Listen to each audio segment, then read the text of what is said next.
Sofía Plonsky es dula de fin de vida certificada por Quality of Life Care, institución de la cual es representante en Latinoamérica. Es tanatóloga diplomada por el Instituto Integral de Tanatología en México y coach de duelo y pérdida certificada por The Creative Grief Studio. Su misión es el acompañamiento holístico a pacientes terminales y personas al final de la vida, así como el apoyo integral a sus familiares en procesos de duelo y pérdidas. Trabaja mucho con proyectos de legado, planificación de fin de vida y conduce grupos de apoyo y eventos de capacitación y socialización.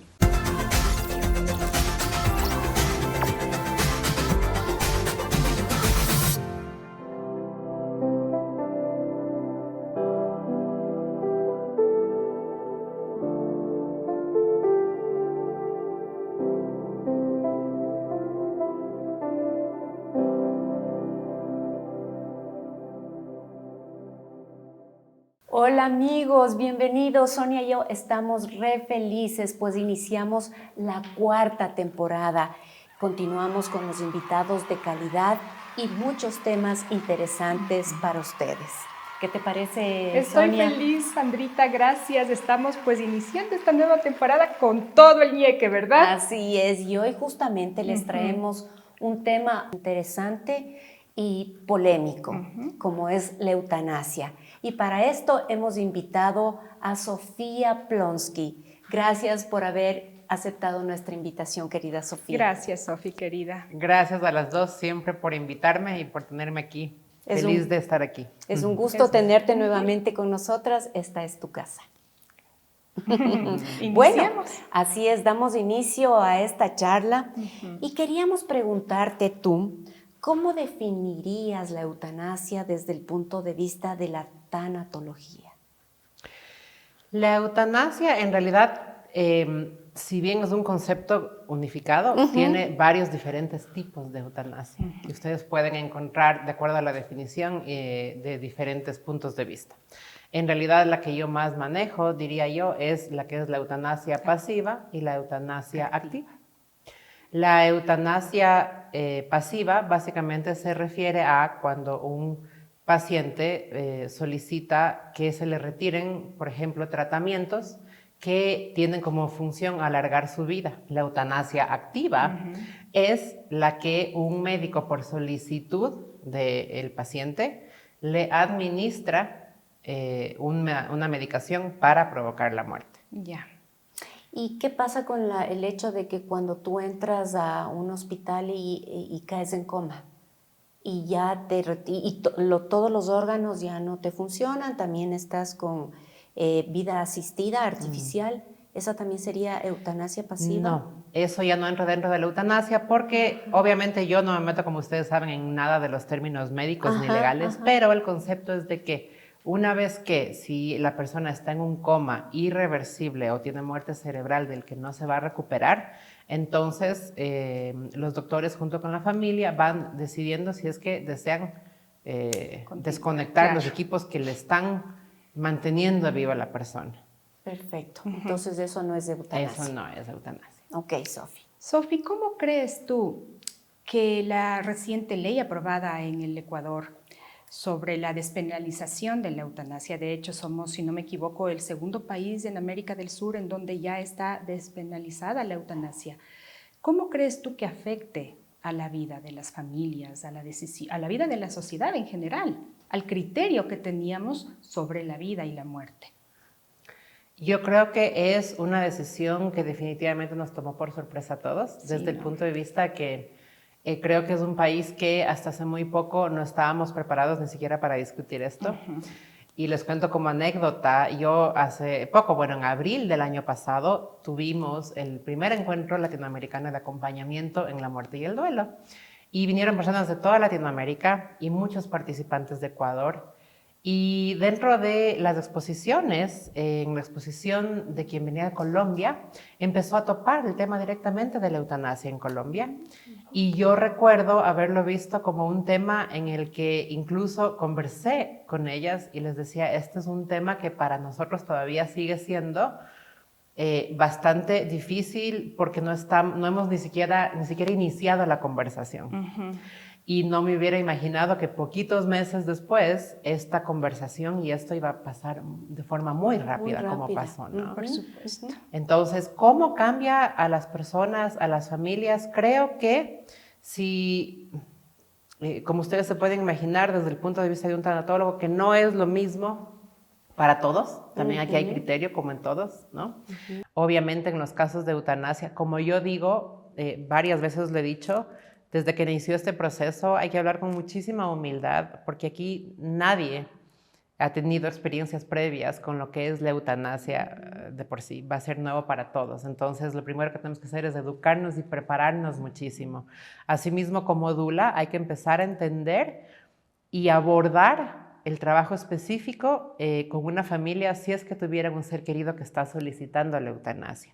En general, para cualquier persona, al final de la vida, lo que una dula hace, y puede ser el rol muy amplio también, pero depende de lo que cada uno se dedica específicamente a hacer. En mi caso, yo trabajo con el paciente y con la familia, a veces con el uno, a veces con el otro, a veces con los dos, depende de quién me llama y quién solicita que yo me ponga al servicio de esas personas. A veces empieza desde el diagnóstico de una enfermedad, a veces es al final cuando ya ha iniciado la muerte activa.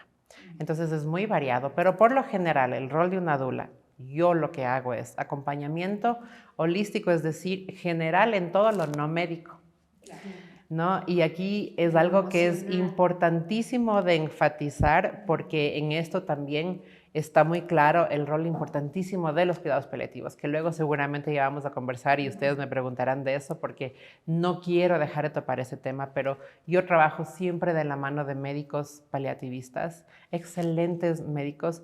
Sin los cuidados paliativos yo no podría hacer nada de lo que hago, ¿no? Entonces, lo primero que hago es evaluar la parte física, que estén trabajando de la mano de un médico paliativo. Si no lo tienen, entonces enseguida yo recomiendo a uno para que empiecen el trabajo porque los síntomas tienen que ser definitivamente bien controlados.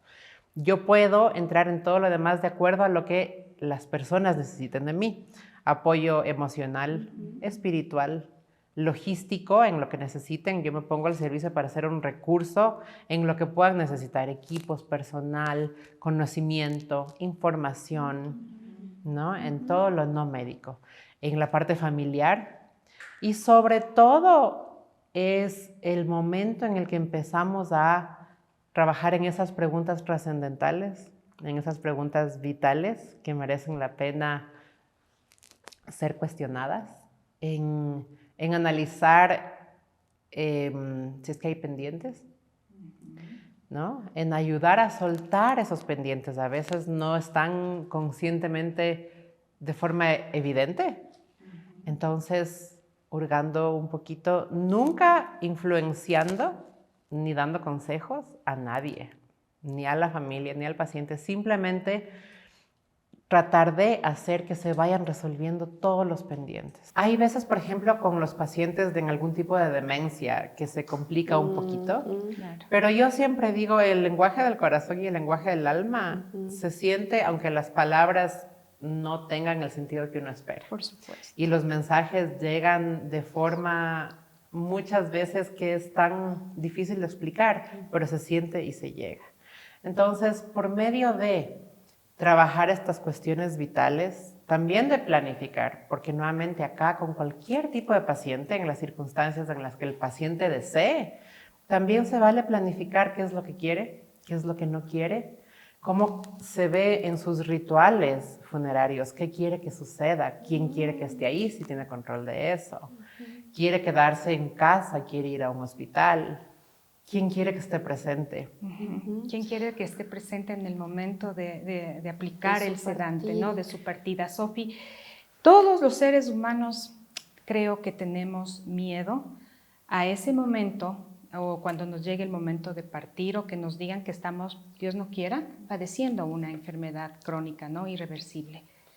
Sin embargo, escuchándote a ti, tus testimonios y todo lo que haces como dula de fin de vida, ¿crees tú que es necesario que un paciente a quien le diagnostiquen un cáncer, por ejemplo, inmediatamente empiece este largo recorrido, muchas veces tortuoso, de la mano de una dula de fin de vida? ¿Cuál es el beneficio de hacerlo versus no hacerlo?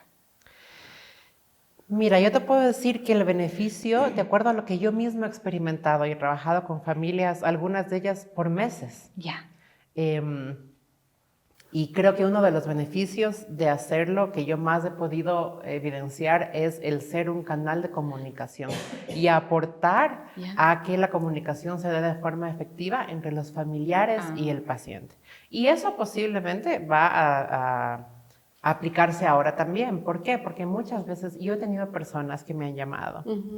Tuve uno de mis pacientes que son especialísimos para mí, que fue una gran maestra por muchas razones.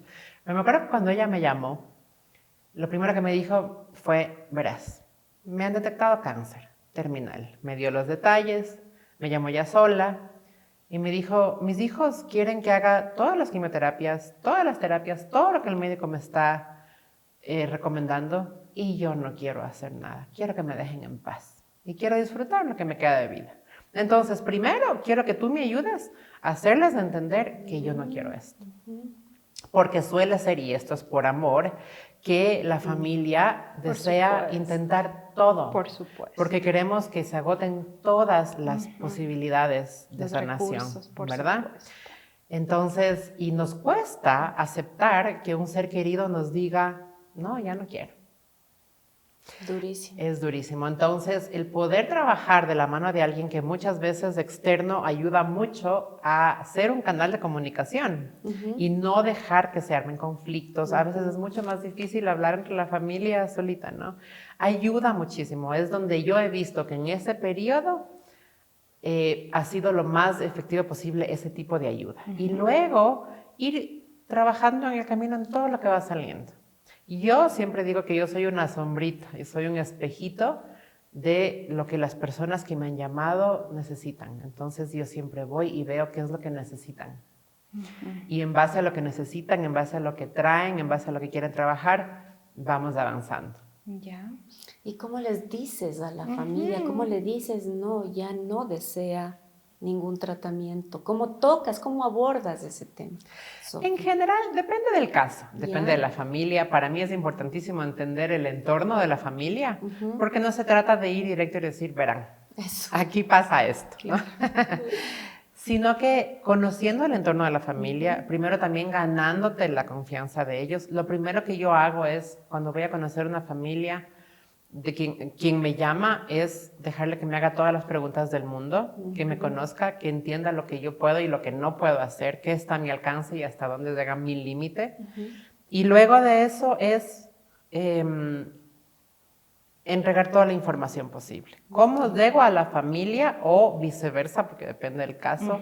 Es justamente por medio de hacer preguntas, por medio de entender los valores de cada una de las personas, las creencias que tiene, tanto valores morales, éticos, religiosos, porque depende de un montón de cosas, ¿no? Y luego por medio de preguntas y por medio de diálogo monitoreado, entonces se puede llegar sumamente lejos. ¿Y los niños, Sofía, has abordado este tipo de temas con niños menores de edad?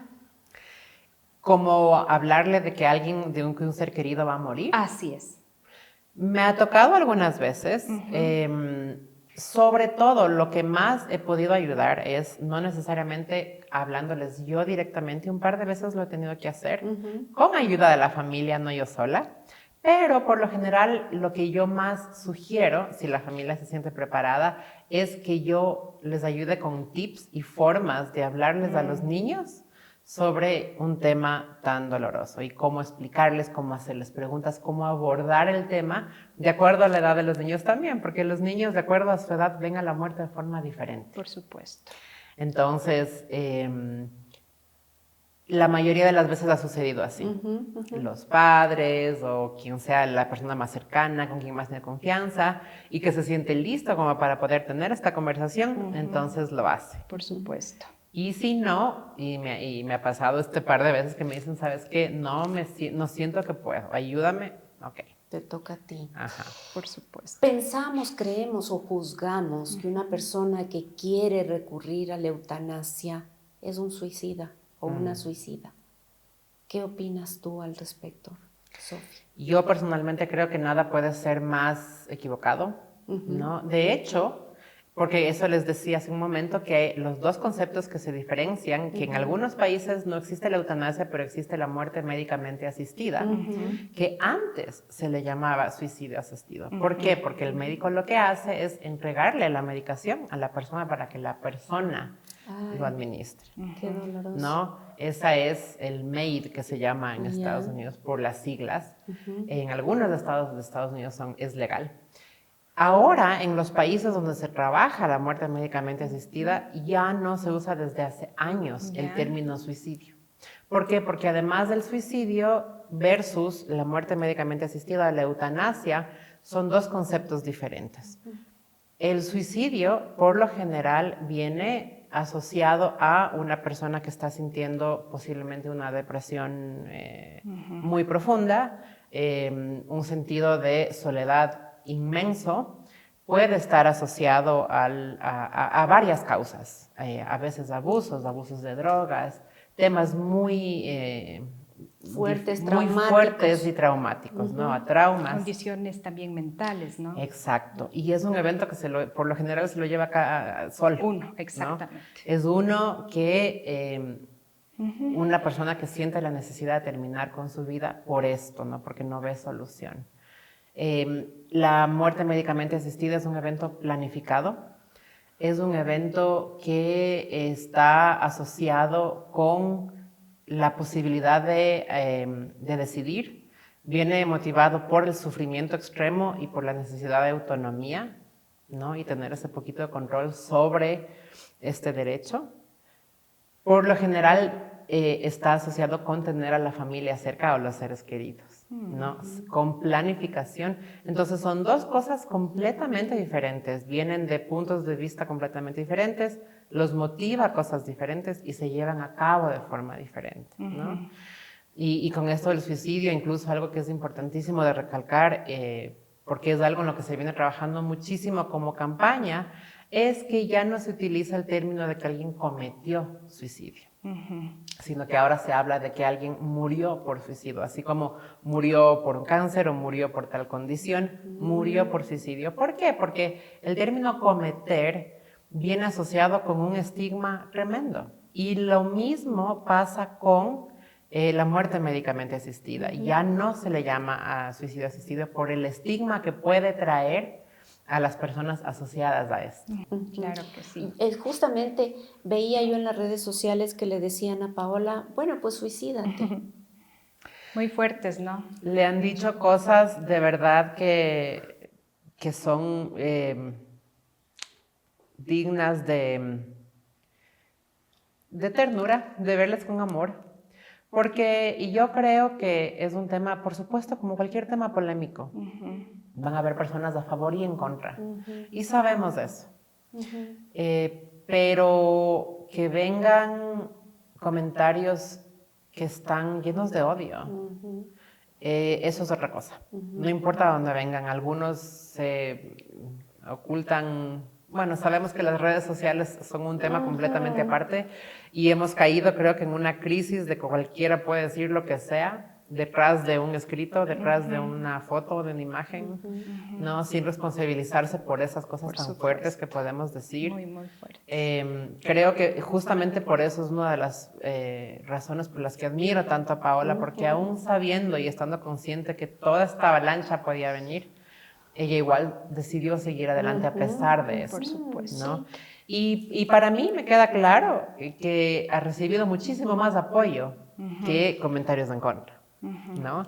Y ese apoyo me resultaba a mí admirable y de personas incluso muy públicas, de todos los rincones.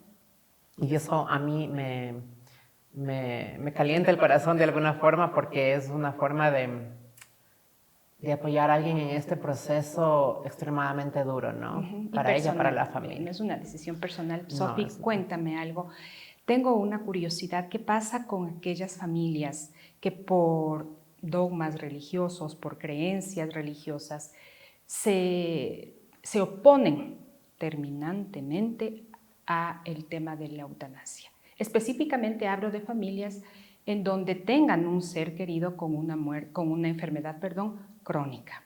¿Cómo abordas tú ese tema para poder ayudar de cierta manera a la familia a entender que si bien es una decisión personal, también para ellos debe ser muy difícil si por cuestiones religiosas, creencias religiosas, opinan lo contrario? Lo que yo te diría, que primero es completamente válido estar o no de acuerdo con una decisión tan difícil, ¿no? Y tan complicada, ¿no? Lo que yo te diría que debemos de empezar a hacer, y digo empezar a hacer porque esto es algo, nuevamente desde la humildad, que va a ser nuevo para muchísimos de nosotros quienes trabajamos en este ámbito.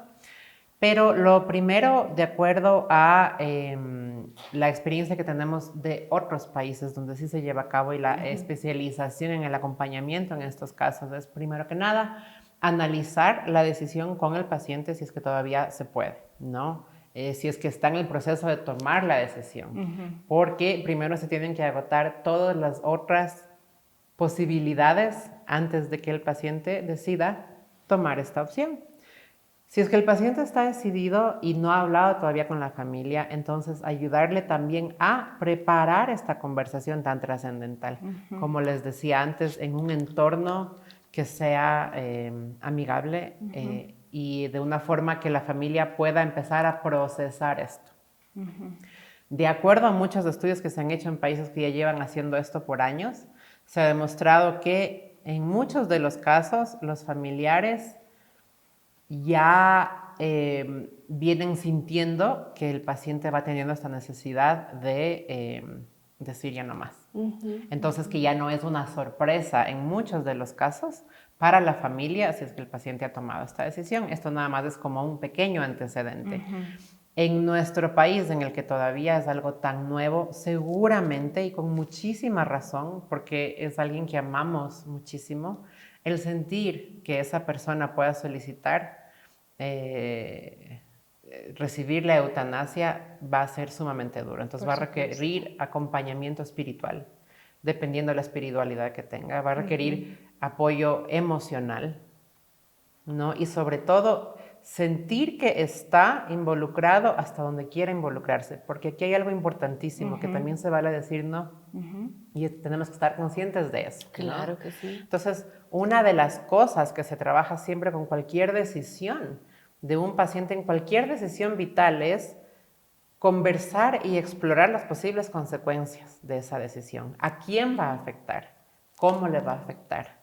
¿Quiénes son sus aliados? ¿Quiénes son las personas que podrían estar en desacuerdo? ¿Qué pasa si una de esas personas decide no involucrarse? Porque también es válido, como para cualquier persona, decir, esto es mucho para mí y no puedo. Entonces, Sofi, yo creo que es súper importante, como ya en otros programas que te hemos invitado, a hablar en familia, con los hijos, con el esposo, qué pasaría en caso de que a mí yo llegue a tener una enfermedad terminal. ¿Cuál sería mi deseo, especialmente si es que en ese momento no puedo expresarlo? Si es que yo quiero recurrir a sí o no a la eutanasia. Y yo creo que ese deseo debe ser respetado por mi familia, por más doloroso que sea. Absolutamente, y esto es imprescindible. Y esta es una de las cosas que se está también socializando mucho. Yo he tenido varias personas a partir de esto que me han dicho, ayúdame a hacer mis voluntades vitales. Se llaman voluntades vitales anticipadas. Yeah. Son las voluntades específicamente médicas sobre lo que queremos y lo que no queremos.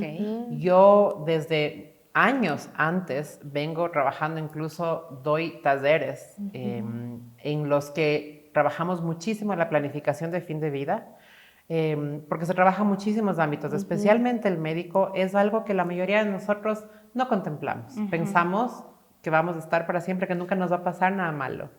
Y está bien seguir pensando así mientras estemos preparados también.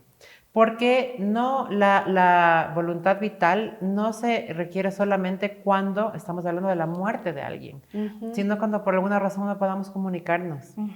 Y hay que hacerlo mientras estamos conscientes, mientras Bajo los somos 5 autónomos, sentidos, así es. mientras podemos tomar decisiones. Porque demos el caso de alguien con demencia. A partir del momento que a mí se me diagnosticara un tipo de demencia, mi salud se va deteriorando, yo ya no voy a poder dar mis voluntades vitales, porque ya no estoy capacitada de acuerdo a una evaluación médica para poder hacerlo. Y alguien me puede manipular. Entonces, ya ahí no vale, es ahorita. Claro. Yo puedo tener un accidente cerebrovascular y quedarme sin poder comunicarme el día de mañana. Si es que eso pasa, ¿quién quiero que me represente? ¿Quién quiero que se comunique por mí? ¿Y qué es lo que esa persona debería saber? Entonces, pero tiene que ser un documento legalizado, si no, no va a tener ninguna valía. ¿Qué quiero y qué no quiero si es que no puedo comunicarme? Si es que estoy en un accidente, como hablábamos hace un momento, entro en un coma, tengo alguna situación en la que yo no quiero que se me realicen medidas extremas. Entonces, tiene que existir ese papel porque si no, nada vale.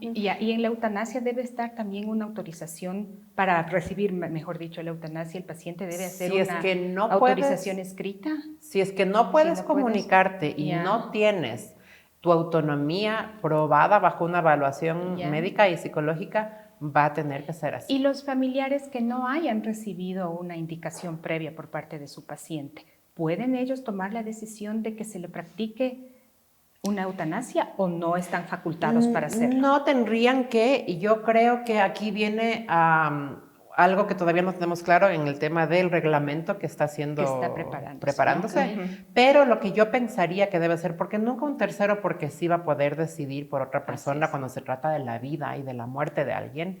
Y yo creo que un tercero podría tomar esta decisión sobre una persona que no puede comunicarse siempre y cuando haya esta voluntad vital firmada y legalizada. Porque de lo contrario... Qué carga tan fuerte también que recae en la persona que le tocaría tomar esa decisión. Imagínate, emocionalmente una carga muy fuerte. Por eso es que cuando yo trabajo en la planificación integral de vida, una de las preguntas más esenciales se trata de quién va a ser esa persona encargada de llevar a cabo las decisiones de una persona. ¿Por qué? Porque, por ejemplo, digamos en mi caso, tengo mi esposo sabe exactamente qué es lo que quiero y lo que no quiero y por supuesto que él me va a representar. Pero tengo que tener una tercera persona porque qué tal que nos pasa algo a los dos. No tengo hijos. Y entonces en mi familia, por supuesto, tengo a mi mamá, tengo a mis hermanos, pero tiene que analizarse y ahora más que nunca el peso que puede tener en alguien tomar decisiones. Porque para esa persona, y no es fácil, porque uno diría, y a veces me pasa, y les voy a contar desde el punto de vista de trabajo en el duelo, ¿por qué no es tan sencillo como me pasa que hay gente que dice, no, yo, ¿para qué me voy a preocupar de eso? Si ya me morí, y que hagan lo que quieran. He escuchado eso. ¿Verdad? Y no es tan cierto. Porque cuando yo trabajo en acompañamiento en duelo con personas, créanme que la gran mayoría de complicaciones en los duelos y las emociones complicadas que vienen en un duelo se debe justamente a este tipo de cosas, a los pesos que recibimos, el no saber qué hacer, el tener que cargar con decisiones muy, muy difíciles sin saber lo que esa persona quería, ¿no? O porque le tocó, porque no había quien más. Entonces, digamos, pensando en mi caso, yo digo, ok, el designar a una persona puede involucrar desconectar máquinas. Ahora puede involucrar ayudar a tomar una decisión de llevar a cabo la eutanasia. Y esas decisiones son muy pesadas y muy fuertes. Entonces, ¿quién creo yo que puede tener ese peso, que puede llevar a cabo eso? Y luego de pensar en esa persona, el siguiente paso es preguntarle. Porque yo no puedo simplemente decir, Sonia, ahí va. Y luego, Sonia, está con esto enfrente y dice, bueno, y ya, y no tuve opción. Es demasiado. Es demasiado. Así es. Entonces, es hablar con esa persona y decirle, mira, esto es lo que yo quiero, lo que no quiero, esto está así. Puedo contar contigo, esto podría implicar esto. Informarle absolutamente en detalle, porque esa persona tiene derecho a decir, gracias, pero no me siento capaz, o completamente informada de decir, ok, ponme como la persona que te representa. Entonces, estas voluntades vitales anticipadas son importantísimas ahora más que nunca. ¿Y qué pasa con aquellos médicos, Sofía, que por su naturaleza, por su ética, por su principio, ¿no? de ser médicos, ellos están para salvar vidas? Ese es el concepto básico de un médico, salvar vidas. ¿Qué pasa si un médico aquí en el Ecuador, apenas se aprueba esta ley y sale el reglamento y todo, dice, yo no quiero hacer esto, yo no estoy de acuerdo con esto? Bueno, de acuerdo a lo que yo entiendo y nuevamente con el respeto de saber que la parte médica no es mi parte, pero de acuerdo a la sentencia de la Corte Constitucional existe una parte en la que se llama objeción de conciencia del médico, en el que el médico va a tener la posibilidad de decir, no, es algo que yo no quiero hacer. Y que por supuesto que está bien, porque así como hablamos de derechos de unos, hablamos de derechos para todos. Y los médicos tienen también el derecho a decir, el que esté de acuerdo, decir, y yo sí puedo ayudar, y sin ser juzgado también. Obviamente. Ni presionado por ninguna parte.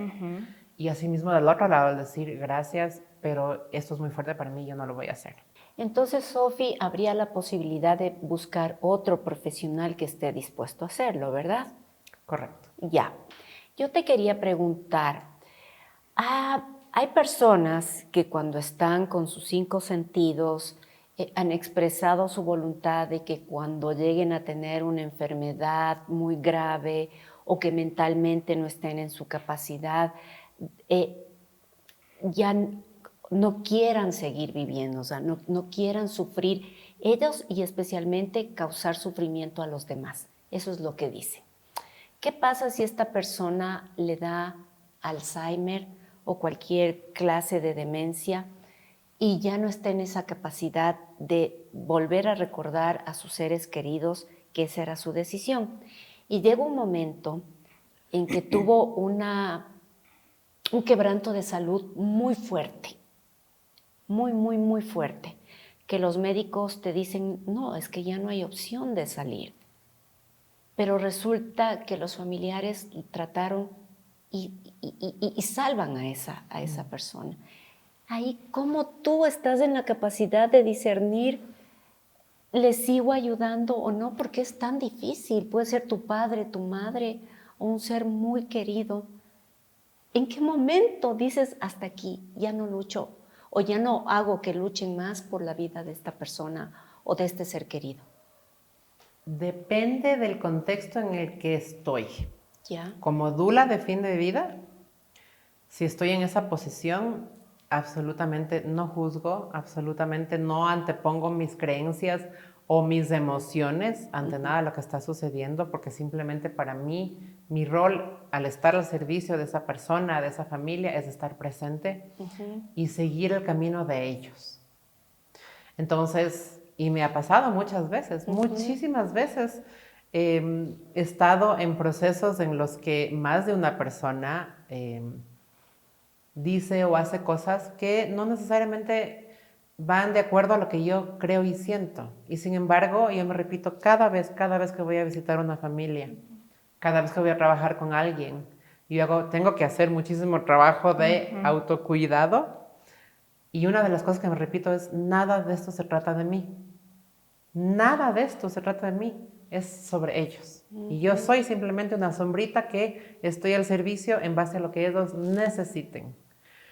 Ahora, eso es como dula de fin de vida. Como familiar, si es que como familiar estoy viendo eso de un ser querido y con otras personas de la familia que están actuando de esa forma y yo ya no sé qué hacer para evitar eso, entonces tengo dos posibilidades. Una, llegar a acuerdos y tratar de llegar a, si es que son hermanos, ¿no? Porque también hay que tener claro hasta dónde se puede decidir, hasta dónde yo tengo poder de decisión y hasta dónde puedo solamente ver y estar o no de acuerdo con quienes pueden tomar la decisión.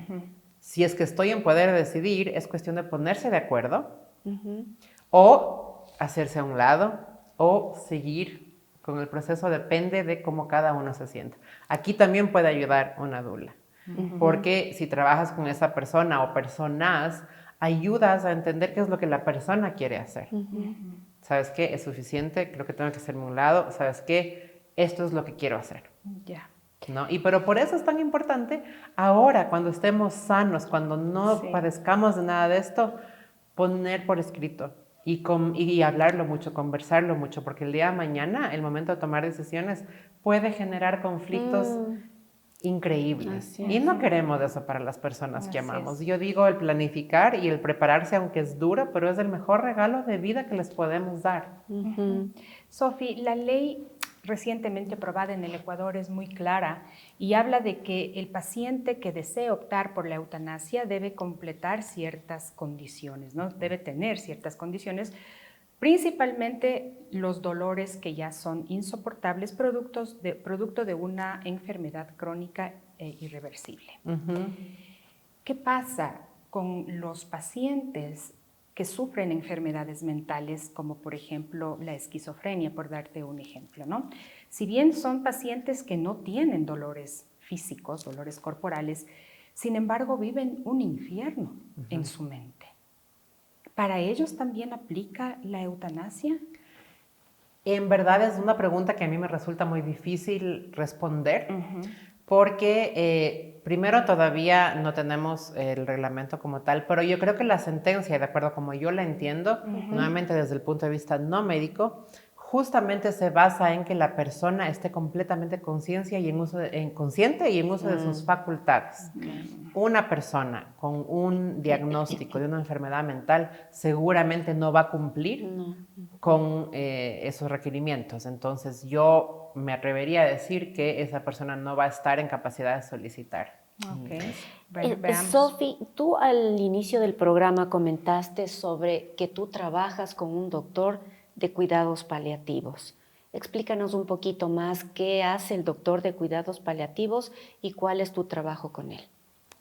Mira, yo trabajo con varios doctores paliativistas que trabajan con cuidados paliativos. Fui por varios años voluntaria en el Hospice San Camilo, que hace una labor increíble en lo que es cuidados paliativos, ¿verdad? Sí. Entonces yo soy, como digo, a pesar de que no es la postura de los cuidados paliativos del estar de acuerdo con la eutanasia, mi postura es la de acompañar, pero soy la mayor embajadora de los cuidados paliativos que pueda existir. Número uno, porque como les he dicho, nada de lo que yo hago sería posible si no trabajo de la mano de los cuidados paliativos. Hacen un trabajo increíble. Entonces, los cuidados paliativos se tratan, como viene de la palabra paliar, que es cuidar, proteger, cobijar.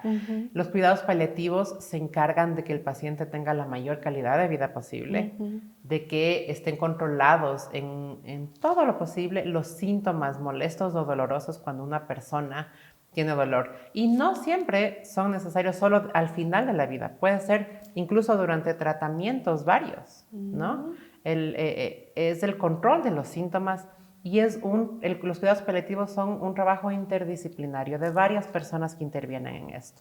Entonces, para mí sí es sumamente importante mencionar que de la mano con lo que el Estado ecuatoriano acaba de hacer, que es despenalizar la eutanasia, tiene también que trabajar de forma urgente en sacar y aprobar la ley de cuidados paliativos para el Ecuador. ¿Por qué? Porque en eso tengo que decir que es muy congruente el punto de vista de muchos sectores que están sumamente preocupados porque dicen, ok, ahora de una forma muy rápida tenemos acceso a esta opción, pero un porcentaje mínimo de personas en el Ecuador tiene acceso a los cuidados paliativos. Entonces, totalmente de acuerdo en que como está el reglamento, por ejemplo, en Colombia, dicen que uno de los requisitos para lograr aprobarse a una persona a darle la eutanasia es asegurarse de que la persona haya tenido acceso a todos los otros posibles tratamientos. Y por supuesto que los cuidados paliativos. Entonces, no sé si es que eso vaya a estar en nuestro reglamento, pero tomando esto como historia y precedente, tiene que ser congruente. Entonces, no podemos hablar de aprobar una eutanasia sin antes haber también ya pasado por todos los posibles tratamientos. Y los cuidados paliativos son importantísimos. Entonces, hace año y medio se presentó, por la Asociación Ecuatoriana de Cuidados Paliativos, se presentó el proyecto de ley a la Asamblea Nacional y estuvo ya en el 2000, hace año y medio, ya entró al Comité Especial de Salud en la Asamblea Nacional. Sin embargo, como saben, después de eso quedó en veremos, porque la asamblea fue disuelta y ahora ha empezado de cero. Entonces, tiene muchísima razón el sector en pedir de manera urgente que la Asamblea Nacional ponga como prioridad sacar esta ley, porque si no sería incongruente de un lado o del otro. ¿No?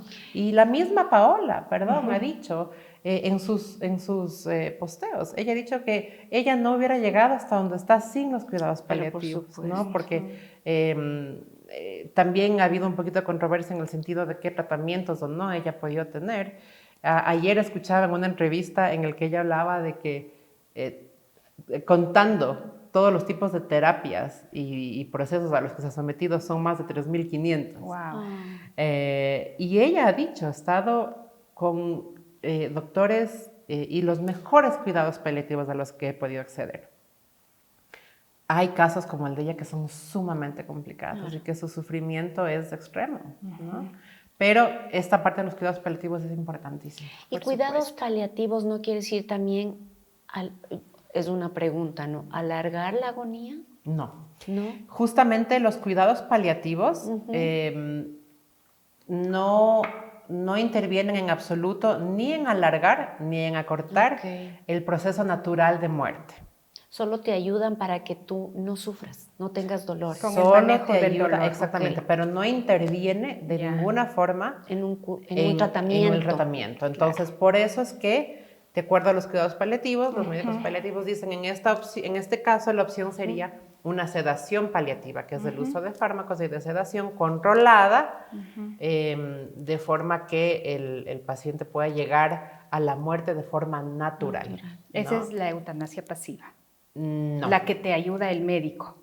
La eutanasia activa es la que te ayuda el médico. Exacto. Ok. ¿Qué viene ahora para Paola, por ejemplo?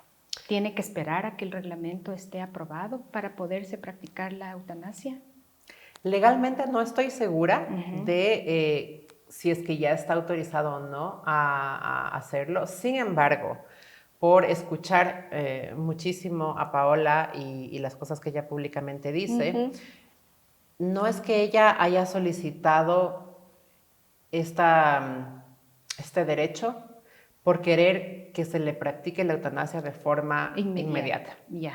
Y ustedes ven que hay comentarios de personas que dicen, bueno, ya se autorizó y entonces, ¿qué esperas? Casi que. Lo cual es nuevamente hablando de esos comentarios completamente inhumanos, ignorantes, porque vienen del no saber. Así es. Y también de personas que tienen muchísimo miedo, en lo cual también es comprensible de alguna forma, ¿no? Pero bueno, entonces lo que ella dice es, yo he peleado por este derecho no porque quiera, ella no quiere morir, ella quiere vivir y es lo que muchas personas no entienden. Pero resulta que con el diagnóstico que ella tiene, su pronóstico de vida es muy limitado, entonces ella sabe que de todas formas está muriendo. Sin embargo, lo que ella dice es, quiero tener la opción de que si es que se pone insoportable y siento que entro en una crisis, poder acudir a esta opción, ¿no? Entonces, que las personas que ahora sienten que están en una situación en la que su sufrimiento ya es incontrolable y que tienen este pronóstico terminal también, puedan saber que tienen la opción cuando sientan que están listos, porque tampoco se trata de decir, bueno, ya no quiero y... Así es. ¿no? Y ella tiene Totalmente. a su hijito, tiene a su esposo, tiene a su familia.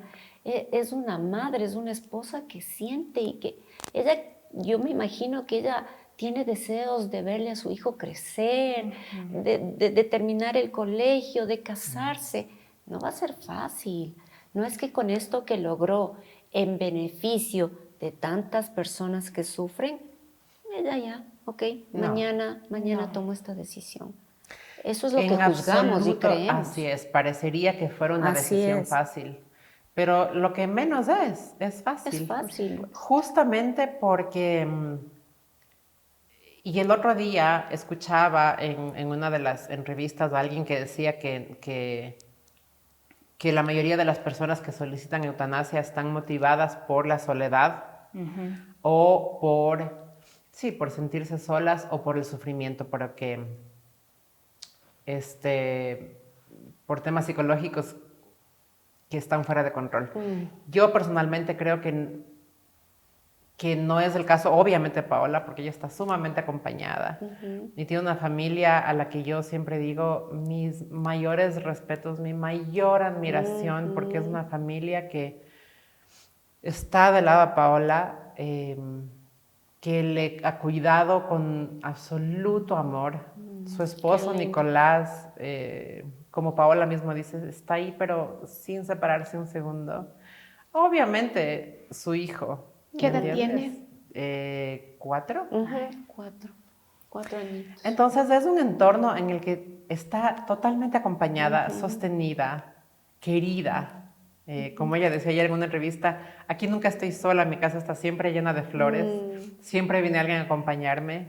Entonces es una decisión que ha sido completamente pensada y analizada desde el punto de vista justo como tú decías, que hay muchas cosas trascendentales que pasarían de todas formas si tuviera acceso o no a esta opción. En el camino del final de la vida hay que ponerse a pensar estas opciones y es una de las cosas que yo más admiro y como te decía, yo había traído el libro porque tengo que, no sé si ustedes lo habían visto, el libro de Paola Roldán, que le recomiendo a todo aquel que pueda leerlo, que lo lea porque es una historia en la que ella cuenta justamente para su hijo, su historia personal. Oh, no me digas. Todo lo que yo veo que ella está haciendo es un regalo a su hijo. Perfecto. Y a su familia. Es un regalo maravilloso. Justamente veía yo una entrevista en donde Paola pues decía que está dejando un manual de vida para su hijo, ¿no? Cuando se gradúe del colegio, cuando ingrese a la universidad, cuando se enamore por primera vez, tenaz, realmente tenaz. Como madre te digo, qué difícil debe ser, qué difícil debe ser. Es una decisión y yo te voy a dar lo que yo personalmente sentí el día que escuché la sentencia. Y te voy a ser honesta, esto creo que le he contado a muy, muy poquitas personas. Yo no podía parar de llorar. Las personas que me contienen saben porque empezaron también mira, viste la sentencia y horas Pero lloré. por supuesto. Porque a pesar de que es una batalla ganada que hace la diferencia para Entre todo comillas, un sí. país, es un gran camino que ella ha llevado a cabo para ella y para muchísima gente. Y ella está cambiando la vida de muchísimas personas, incluyendo la mía. Este proceso y todo esto, yo puedo decir que a mí me está cambiando la vida, ¿no? Y como ustedes decían, es fácil juzgar cuando no se conocen las cosas, pero otra cosa es cuando se siente desde el alma una conexión y un sentimiento genuino, ¿no? Y es como yo le llamo el viaje del alma. Pero con esto yo pensaba y yo sentía, decía, ok, es una batalla que ella ha ganado para ella y para muchas personas y a la vez siento que se trata de la vida y de la muerte de alguien. Y es algo tan increíblemente grande y a la vez tan increíblemente doloroso. Por supuesto, una amiga nuestra en común conoce a una amiga de Paola y cuando se enteró de esto, por supuesto que ella se alegró, si es que esa es la palabra, de saber que Paola había logrado esta ley. Sin embargo, también se le remeció el corazón porque sabe que algún momento ella va a tomar esta decisión y va a perder una gran amiga. Entonces no es fácil para los que la conocen. Es inevitable. Claro, Entonces no es absolutamente por ningún lado fácil, ¿no? Y eso es lo que hay que pasarle a las personas que de alguna forma están sintiendo que esto fue hecho por fama o por ego, No, por reconocimiento, porque también he visto Hay de ese todo, tipo de ¿no? comentarios. Claro, claro. Y realmente a quien conozca a Paola puede decir que lo que menos, quien quisiera exponerse a algo tan doloroso. Así Por es. supuesto. Sofi, tenemos que ir terminando lamentablemente esta charla tan educativa que hemos tenido contigo esta tarde. Quisiera, por favor, que compartas con nuestros seguidores.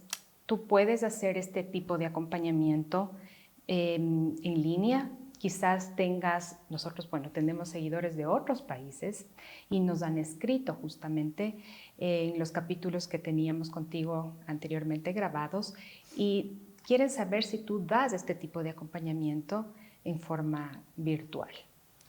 Como dula, yo puedo dar un acompañamiento virtual. No siempre es igual que presencial por obvias razones. Claro. Pero hay familias en las que me ha tocado dar acompañamiento de forma virtual y es algo que sí se puede hacer. Okay. ¿Podrías compartir las redes sociales con nuestros amigos seguidores, por favor? Claro, me pueden encontrar como Sofía Plonsky, como Live Dula o Live Dula, en Instagram, en Facebook y también mi página web. Mi teléfono sí, es el 099-241-3877. Bueno, amigos, ahí tenemos pues los datos de Sofía. Esta tarde hemos tenido esta conversación bastante difícil, ¿no? Que toca las fibras más íntimas de un ser humano. La lección que personalmente me deja Sofi con todo lo que hemos hablado es de ser piadosos, de practicar la piedad, de practicar más la caridad con el prójimo, el amor. Gracias por habernos acompañado esta tarde y con ustedes nos vemos la próxima semana.